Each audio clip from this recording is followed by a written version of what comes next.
मीरपूर नावाचे एक गाव होतं. त्या गावात जग्गू नावाचा एक भिकारी राहत होता. जग्गूला 2 मुलं होती, राजू आणि मिनी. बाबा, आपण काय आधीपासूनच गरीब आहोत का? नाही बाळा, आपण नेहमीच गरीब नव्हतो. माझे बाबा म्हणजेच तुझे आजोबा एक सधन व्यक्ती होते. त्यांना एकदा जंगलात पनीरचं घर सापडलं होतं. त्या घरातून हवं तेवढं पनीर काढलं जाऊ शकत होतं. बाबा जादूच्या पनीर घरातून पनीर काढून जवळच्या शहरात पनीर विकत असे. पनीर विकून माझे बाबा खूप श्रीमंत झाले. पण एक दिवस गावचे पाटील कबीर सिंगला त्या जादूच्या पनीरच्या घराबद्दल समजलं. भूपेंद्र, मी ऐकलंय की तुला जंगलात एक पनीरचं घर सापडलं आहे. हो पाटील साहेब, सापडलंय. आणि त्यामुळेच मी एवढा श्रीमंत होऊ शकलो आहे.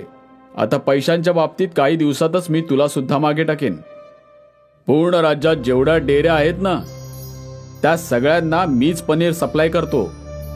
या अख्ख्या गावातल्या प्रत्येक गोष्टीवर सर्वात आधी माझा अधिकार आहे. तू मला न सांगता जादूच्या पनीरच्या घरात खूप पैसे कमवले आहेस, म्हणून तुला याची शिक्षा मिळेलच. पाटलाने बाबांचे सगळं हिरावून घेतलं आणि त्यांना गावातून बाहेर काढलं.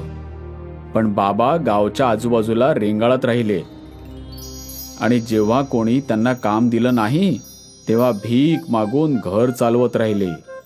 बाळा, तेव्हापासून आपण गरीब आहोत. बाबा, ते पनीरचं घर अजूनही जंगलात आहे का? नाही, आता त्या पनीर घराबद्दल काहीच ठाऊक नाही. जेव्हा पाटील पनीर घरातून पनीर काढायला गेला तेव्हा ते घरच अदृश्य झालं होतं. तेव्हापासून त्या पनीर घराबद्दल काहीच ठाऊक नाहीये. कधी कधी जग्गूच्या कुटुंबाची खूप वाईट स्थिती होत असे. बाबा, आज राजूला खूप ताप आलाय. आम्ही दोघांनी 2 दिवस काहीच खाल्लं नाहीये. काहीतरी खायला घेऊन या. हो बाळा, मी आता कोणाच्या तरी घरून काहीतरी मागून आणतो. त्या दिवशी जग्गू गावातल्या घराघरात फिरत राहिला, पण कोणीच त्याला काहीच दिलं नाही. जग्गू जेव्हा पाटलाच्या घराजवळ पोहोचला तेव्हा त्याला घरातून गरम गरम पराठ्यांचा सुगंध येत होता. पाटील साहेब, दरवाजा उघडा. मी जग्गू आहे. माझी मुलं आजारी आहेत आणि उपाशी आहेत. त्यांना काहीतरी खायला द्या. जग्गू, तू पुन्हा इथे आलास, निघून जा इथून, नाहीतर आता माझ्या नोकरांना सांगून तुला गावच्या बाहेर हाकलून देईन. तुला गावात राहू देतोय हेच माझे उपकार मान. पाटलाने त्याच्या नोकरांना पाठवण्याआधीच जग्गू रस्त्यात एका कोपऱ्यात लपून राहिला. काही वेळाने पाटील घराला कुलूप लावून त्याच्या माणसांसोबत कुठेतरी निघून गेला. जग्गूने विचार केला की तो त्याच्या मुलांसाठी अन्नाची चोरी करेल. भिंतीवरून उडी मारून जग्गू पाटलाच्या घरात घुसला. त्याने 5-6 पराठे चोरले आणि पळून गेला. त्या दिवशी जग्गूच्या कुटुंबाचं पराठ्यांनी पोट भरलं. भर दुपारी जेव्हा अख्ख्या गावात सामसूम होती आणि जग्गू आणि त्याची मुलं झोपली होती तेव्हा अचानक कोणीतरी जग्गूच्या घराचा दरवाजा तोडून टाकला. जग्गू आणि त्याची मुलं भीतीने थरथरू लागली. दरवाजात पाटील आणि त्याची माणसं हातात लाठ्या घेऊन उभे होते. जग्गू, तुझी हिंमत एवढी वाढली आहे की माझ्या घरात घुसून चोरी केलीस? सीसीटीव्ही कॅमेरामध्ये मी तुझ्या सगळ्या हालचाली पाहून आलो आहे. नोकरांनो, जग्गूला चांगला चोप द्या आणि या तिघांना गावातून बाहेर फेकून द्या. असं बोलून गावचा पाटील तेथून निघून गेला. पाटलाचे 2ही नोकर जग्गूला लाठ्यांनी मारू लागले. राजू आणि मिनी त्याच्या वडिलांना असा मार खाताना पाहू शकत नव्हते. दोघांनी आपापली बेचकी घेतली आणि त्या 2ही नोकरांच्या बरोबर डोक्यावर बेचकीने दगड मारला. दोघेही आपापले डोके धरून बसले. अरे मारला रे! बाबा, चला लवकर पळूया. तिघेही घर सोडून जंगलाकडे पळाले. पाटलाची 2ही माणसं त्यांच्या मागे मागे पळाली. जग्गू, कुठपर्यंत पळशील? तुला आणि तुझ्या मुलांना मी सोडणार नाही. पाटलाची माणसं घायाळ सिंहांसारखे जग्गू आणि त्याच्या मुलांच्या मागे धावत होते. हे आपल्यावर काय संकट आले पप्पा, आता काय करायचं? जग्गूला वाटत होतं की तो आणि त्याची मुलं वाचूच शकणार नाही. तेव्हाच अचानक जग्गू आणि त्याच्या मुलांना पनीरचं घर दिसलं. तिघेही पनीरच्या घरात घुसले.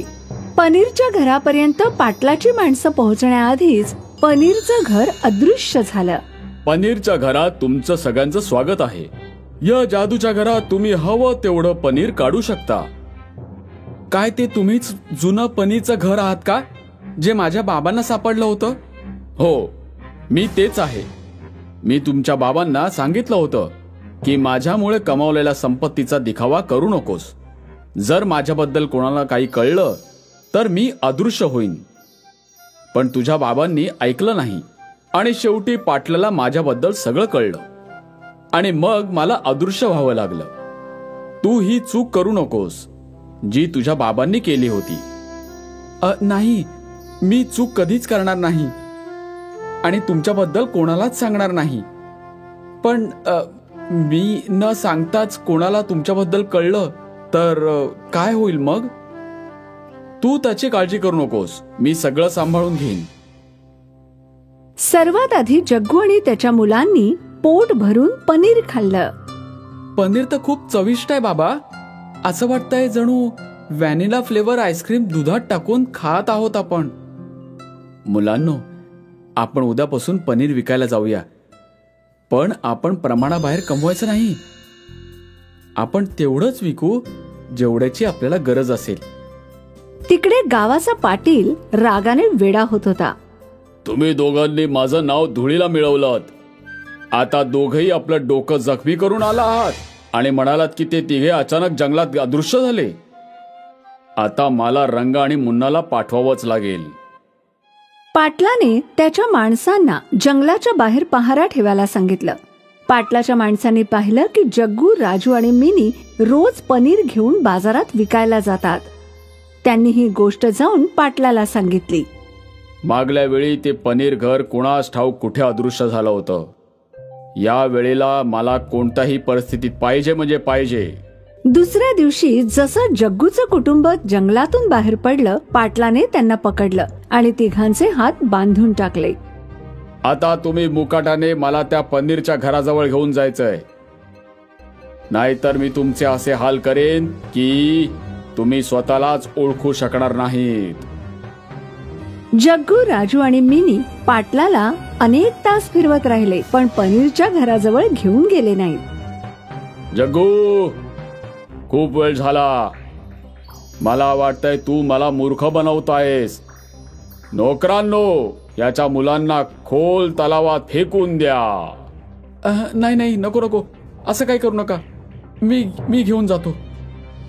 शेवटी जग्गू पाटलाला घेऊन पनीरच्या घराजवळ आला. तर हे आहे पनीरचं घर. नोकरांनो, या लोकांना झाडाला बांधून टाका. आपण पनीर घराच्या आत फिरायला जाऊया. जसे तिघे आत शिरले, ढीगभर पनीर त्यांच्या अंगावर पडलं. पाटील आणि त्याची माणसं पनीरच्या ढिगाखाली दबले गेले. कोणीतरी वाचवा, कोणीतरी मला बाहेर काढा. माझा श्वास बंद झालाय, माझा जीव घुसमटतोय. आधी वचन दे पाटील की तू कधी जग्गूच्या कुटुंबाला त्रास देणार नाहीस आणि मला कधीही शोधणार नाहीस. ठीक आहे, मी वचन देतो. मी गावातल्या कोणत्याच व्यक्तीला त्रास देणार नाही. आता मला वाचवा. मग पाटलाच्या अंगावर पडलेला पनीरचा ढीग अदृश्य झाला. पाटील आणि त्याच्या माणसांनी जग्गू, राजू आणि मिनीला सोडून दिलं आणि मग त्यांच्या घरी ते पळून गेले. अब्दुल एक आचार्य होता जो सुलतान मियाच्या हॉटेलात तंदुरी बनवायचा. भाऊ, मला एक तंदूर पार्सल द्या जरा. हो, आता देतो. तुमच्या हाताची तंदुरी लाजवाब आहे अब्दुल मिया. मी बऱ्याच हॉटेलांमध्ये तंदुरी खाल्लीये, पण तुमच्या हाताला जी काय चव आहे ती अशी चव कुठेच नाहीये. धन्यवाद. तुम्हाला माझी तंदुरी पसंत आली, एवढंच बस मला. अब्दुल बरीच वर्ष याच हॉटेलात काम करायचा. सगळं ठीक होतं. मग एक दिवस सुलतान मियाचा मुलगा अफजलने हॉटेल सांभाळायला सुरुवात केली. भाई, तुमच्या हॉटेलच्या तंदुरी बद्दल काय बोलावं काय? हो हो हो हो, मला माहित आहे. बरेच ग्राहक अब्दुल मियाच्या तंदुरीची तारीफ करत असतात. हे ऐकून अब्दुल हसला. त्याला अफजलच्या डोक्यात चाललेल्या विचारांचा पत्ताच नव्हता. अफजलने विचार केलेला की तंदुरी काउंटर मोठा करायचा आणि अजून बरेच आचारी ठेवायचे. अब्दुल भाई, आता तुम्हाला सुद्धा दुसऱ्या आचारांना तुमच्यासारखी तंदुरी बनवायला शिकवावं लागेल.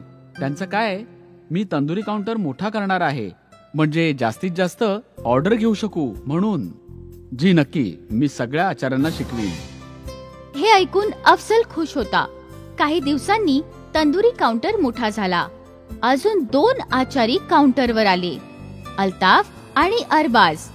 आता मला लक्ष देऊन बघा आणि शिका. जर माझ्यासारखी तंदुरी चांगली बनवाल तर ग्राहक तुमचीही तारीफ करतील. अब्दुल दोघांना चांगल्या पद्धतीने तंदुरी बनवायला शिकवू लागला. काही दिवसातच ते दोघंही अब्दुल सारखी तंदुरी बनवायला शिकले. आशा करतो की तुमचं हॉटेल आता दिवसेंदिवस जास्त प्रगती करत राहील.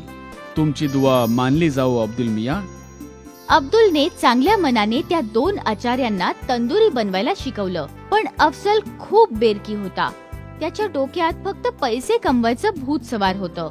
त्यासाठी त्याने एका नवीन पोल्ट्रीवाल्याशी सौदा केला. हा पोल्ट्रीवाला अफजलला मेलेल्या कोंबड्या स्वस्तात विकत होता. यामुळे अफजलचा नफा वाढत होता. तंदुरी काउंटर मोठा झाल्याने ग्राहकही वाढले होते.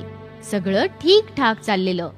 पण एक दिवस जेव्हा अब्दुल रात्री उशिरापर्यंत हॉटेलमध्ये होता, तेव्हा हॉटेलचे मालक सुलतान तिथे आले.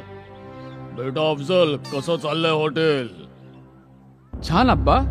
मी ऐकलंय की तू पोल्ट्रीवाला बदलला आहेस. हो अब्बा, हा नवीन पोल्ट्रीवाला आपल्याला कमी किमतीत कोंबड्या देतोय. अच्छा, पण ते कसं काय? कारण त्या कोंबड्या आधीच मेलेल्या आहेत. अरे देवा, ही काय गुस्ताखी करतोयस बाळा? हे चुकीचं आहे. असं पाप करू नकोस. जर आपली तंदुरी खाऊन कोणी आजारी पडलं तर देव आपल्याला अजिबात माफ नाही करणार बाळा. असं काही होणार नाही अब्बा. सगळे हॉटेलवाले हेच करतात. माझ्या सगळ्या मित्रांच्या हॉटेलात असंच असतं. आतापर्यंत कोणी आजारी पडलेलं नाही आणि पुढेही पडणार नाही. माझं काम होतं तुला समजावणं. पुढे तुझी मर्जी. आता हे हॉटेल तुझं आहे आणि तू याचा मालक आहेस. चांगला किंवा वाईट हा तुझा निर्णय आहे. ठीक आहे? सुलतान मिया तिथून निघून गेले. हे सगळं बोलणं अब्दुलने ऐकलेलं. काही वेळाने तोही आपल्या घराकडे निघून गेला. रात्री अब्दुल हेच प्रकरणाबद्दल विचार करत होता. मी अशा जागी काम करू शकत नाही जिथे लोकांच्या तब्येतीला वेशीवर टांगलं जातं. हे अगदी चुकीचं आहे. पण अफजल मिया माझं ऐकणार नाहीत. यातच भलं आहे की मी हे काम सोडून देईन. अब्दुलने ठरवलेलं की तो सुलतानच्या हॉटेलमध्ये आचार्याचं काम सोडून देणार. दुसऱ्या दिवशी तो हॉटेलात गेला. मी काल सर्व ऐकलेलं होतं. माझी सत्सद विवेक बुद्धी मला इथे काम करून देत नाहीये. मी या हॉटेलला सोडून जातोय. ठीक आहे, तुला काय वाटतं? तू गेल्याने माझं हॉटेल बंद होईल? अजिबात नाही. पण तुला कधी दुसऱ्या कोणत्याही हॉटेलमध्ये काम मिळणार नाही हे नक्की अब्दुल मिया. चालेल मला. मी बिनकामाचा राहीन, पण बेईमानीमध्ये भागीदार नाही होणार. अब्दुल हे बोलून तिथून निघून गेला. त्याने बऱ्याच हॉटेलात नोकरी शोधली, पण त्याला कुठेच नोकरी मिळाली नाही. थकून एक दिवस तो त्याचा मित्र मुस्तफाच्या सायकलच्या दुकानावर बसलेला. काय झालं भाऊ? आजही काम नाही मिळालं का? नाही मित्रा, आता काय करू तेच कळत नाहीये. मला तंदुरी बनवण्याशिवाय अजून कोणतं काम येतच नाही. तुला कोण म्हणतंय की दुसरं काहीतरी कर? मी तर म्हणीन की तू स्वतःची तंदुरीचा काउंटर उघड. एवढे पैसे नाहीयेत माझ्याकडे. तंदूर खूप महाग असतो. त्याशिवाय हॉटेलही पाहिजे ना. मग त्याचं भाडं, एवढं सगळं कुठून करणार? तुझ्या दोन्ही प्रॉब्लेमचा एकच इलाज आहे माझ्याकडे. थोडी वाट बघ. मुस्तफाने सायकलची 2 चाकं आणली आणि त्यात भोकं करून त्यातून एक सळई टाकली. हे तयार आहे. हे काय? समजावतो.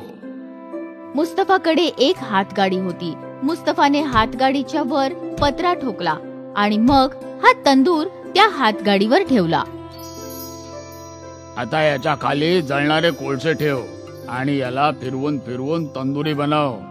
अरे वा, हे तर मस्त आहे. तुला कसं हे सुचलं? बस तुझी मदत करायची होती ना, म्हणून सुचलं. धन्यवाद धन्यवाद मित्रा. दुसऱ्या दिवसापासून अब्दुलने हातगाडीवरून तंदुरी विकायला सुरुवात केली. अब्दुल तंदुरी बनवण्यात उस्ताद होता. हॉटेल नसल्याने त्याने तंदुरीची किंमतही कमी ठेवलेली. मुस्तफाच्या चालत्या फिरत्या ठेल्यावर ग्राहकांची नेहमी गर्दी असायची.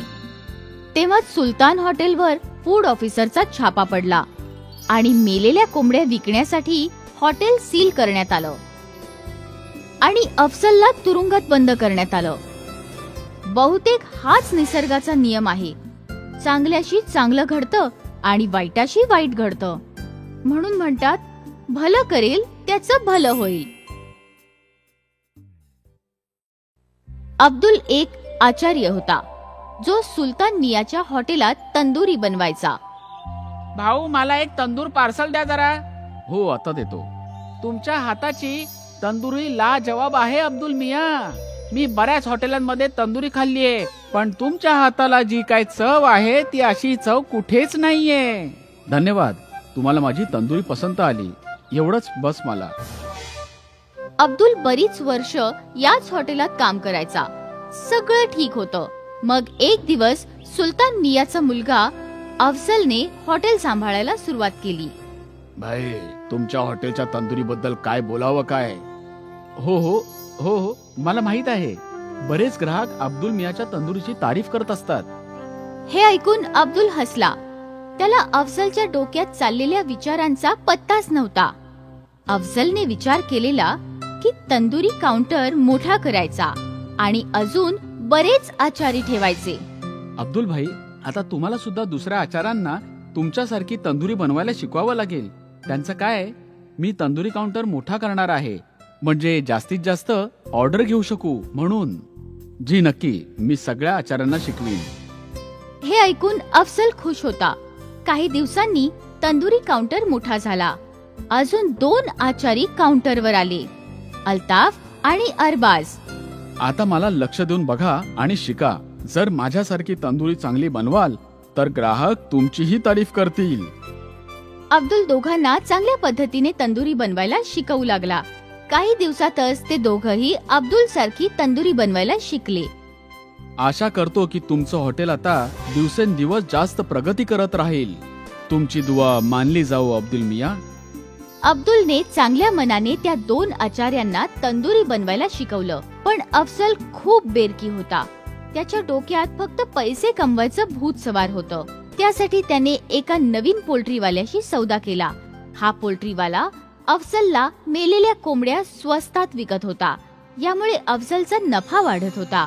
तंदुरी काउंटर मोठा झाल्याने ग्राहकही वाढले होते.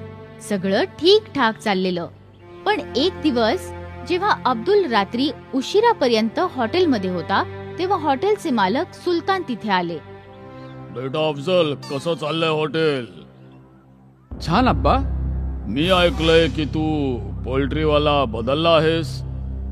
हो अब्बा, हा नवीन पोल्ट्रीवाला आपल्याला कमी किमतीत कोंबड्या देतोय. अच्छा, पण ते कसं काय? कारण त्या कोंबड्या आधीच मेलेल्या आहेत. अरे देवा, ही काय गुस्ताखी करतोयस बाळा? हे चुकीचं आहे. असं पाप करू नकोस. जर आपली तंदुरी खाऊन कोणी आजारी पडलं तर देव आपल्याला अजिबात माफ नाही करणार बाळा. असं काही होणार नाही अब्बा. सगळे हॉटेलवाले हेच करतात. माझ्या सगळ्या मित्रांच्या हॉटेलात असंच असतं. आतापर्यंत कोणी आजारी पडलेलं नाही आणि पुढेही पडणार नाही. माझं काम होतं तुला समजावणं. पुढे तुझी मर्जी. आता हे हॉटेल तुझं आहे आणि तू याचा मालक आहेस. चांगला किंवा वाईट हा तुझा निर्णय आहे. ठीक आहे? सुलतान मिया तिथून निघून गेले. हे सगळं बोलणं अब्दुलने ऐकलेलं. काही वेळाने तोही आपल्या घराकडे निघून गेला. रात्री अब्दुल हेच प्रकरणाबद्दल विचार करत होता. मी अशा जागी काम करू शकत नाही जिथे लोकांच्या तब्येतीला वेशीवर टांगलं जातं. हे अगदी चुकीचं आहे. पण अफजल मिया माझं ऐकणार नाहीत. यातच भलं आहे की मी हे काम सोडून देईन. अब्दुलने ठरवलेलं की तो सुलतानच्या हॉटेलमध्ये आचार्याचं काम सोडून देणार. दुसऱ्या दिवशी तो हॉटेलात गेला. मी काल सर्व ऐकलेलं होतं. माझी सतसत विवेक बुद्धी मला इथे काम करून देत नाहीये. मी या हॉटेलला सोडून जातोय. ठीक आहे, तुला काय वाटतं? तू गेल्याने माझं हॉटेल बंद होईल? अजिबात नाही. पण तुला कधी दुसऱ्या कोणत्याही हॉटेलमध्ये काम मिळणार नाही हे नक्की अब्दुल मिया. चालेल मला. मी बिनकामाचा राहीन, पण बेईमानीमध्ये भागीदार नाही होणार. अब्दुल हे बोलून तिथून निघून गेला. त्याने बऱ्याच हॉटेलात नोकरी शोधली, पण त्याला कुठेच नोकरी मिळाली नाही. थकून एक दिवस तो त्याचा मित्र मुस्तफाच्या सायकलच्या दुकानावर बसलेला. काय झालं भाऊ, आजही काम नाही मिळालं का? नाही मित्रा, आता काय करू तेच कळत नाहीये. मला तंदुरी बनवण्याशिवाय अजून कोणतं काम येतच नाही. तुला कोण म्हणतंय की दुसरं काहीतरी कर? मी तर म्हणीन की तू स्वतःची तंदुरीचा काउंटर उघड. एवढे पैसे नाहीयेत माझ्याकडे. तंदूर खूप महाग असतो. त्याशिवाय हॉटेलही पाहिजे ना. मग त्याचं भाडं, एवढं सगळं कुठून करणार? तुझ्या दोन्ही प्रॉब्लेमचा एकच इलाज आहे माझ्याकडे. थोडी वाट बघ. मुस्तफाने सायकलची 2 चाकं आणली आणि त्यात भोकं करून त्यातून एक सळई टाकली. हे तयार आहे. हे काय? समजावतो. मुस्तफाकडे एक हातगाडी होती. मुस्तफाने हातगाडीच्या वर पत्रा ठोकला आणि मग हा तंदूर त्या हातगाडीवर ठेवला. आता याच्या खाली जळणारे कोळसे ठेव आणि याला फिरवून फिरवून तंदुरी बनव. अरे वा, हे तर मस्त आहे. तुला कसं हे सुचलं? बस तुझी मदत करायची होती ना, म्हणून सुचलं. धन्यवाद धन्यवाद मित्रा. दुसऱ्या दिवसापासून अब्दुलने हातगाडीवरून तंदुरी विकायला सुरुवात केली. अब्दुल तंदुरी बनवण्यात उस्ताद होता. हॉटेल नसल्याने त्याने तंदुरीची किंमतही कमी ठेवलेली. मुस्तफाच्या चालत्या फिरत्या ठेल्यावर ग्राहकांची नेहमी गर्दी असायची. तेव्हा सुलतान हॉटेलवर फूड ऑफिसरचा छापा पडला आणि मेलेल्या कोंबड्या विकण्यासाठी हॉटेल सील करण्यात आलं आणि अफसलला तुरुंगात बंद करण्यात आलं. बहुतेक हाच निसर्गाचा नियम आहे. चांगल्याशी चांगलं घडतं आणि वाईटाशी वाईट घडतं. म्हणून म्हणतात, भलं करेल त्याचं भलं होईल.